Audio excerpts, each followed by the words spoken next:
来关心黎巴嫩和叙利亚部分所在17下晡同一个时间，是发生上百机的呼叫器，也就是咱台湾咧讲的 BB 扣熊爆炸。目前已经知影上报有造成9个人死亡，2750个人受伤，内底共有200人的伤势较严重。黎巴嫩是指控讲这是以色列的变怪，以色列做的，嘛讲因一定会报复。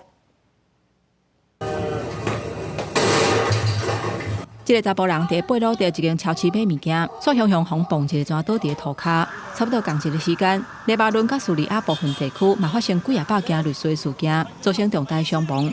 真侪间病院人凶是填满满，救护车伫四个街路要去救人。真主党国会议员艾玛因后生嘛是死者之一。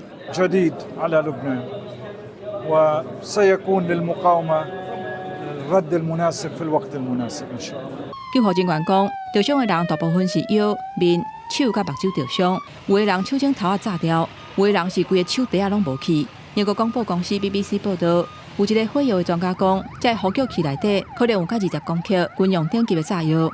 一个真主党无签名的官员讲，因的领导人捌经过组织内部，唔通用手机啊，避免去互以色列追踪。想袂到，这个是摆伫呼叫器，这嘛是双方冲突最近1年来上大安全的闹棚。The Iranian ambassador was also lightly wounded. Now, this incident comes at a time of heightened tensions between Lebanon and Israel, as Hezbollah and Israeli forces have been clashing near daily for over 11 months. 根据黎巴嫩安全官员甲一个真主党官员的讲法，呼叫器的温度会升呛悬，所来伫无共所在、无共人的分数顶同一个时间爆炸。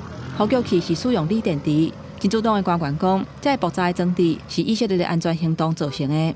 这个官员并无提出证据，不过以色列伫特后进行精密行动的历史已经真久。这个事件显示是因长期核心战略规划的。专家表示，可能透过渗透供应链，伫呼叫器烧去黎巴嫩进前就有安炸药。伫这个爆炸案件发生的前几个点钟，以色列内部的安全官员讲，已经互真主党想要用远端引爆装置，害一个以色列前高级安全官员的一个行动失败。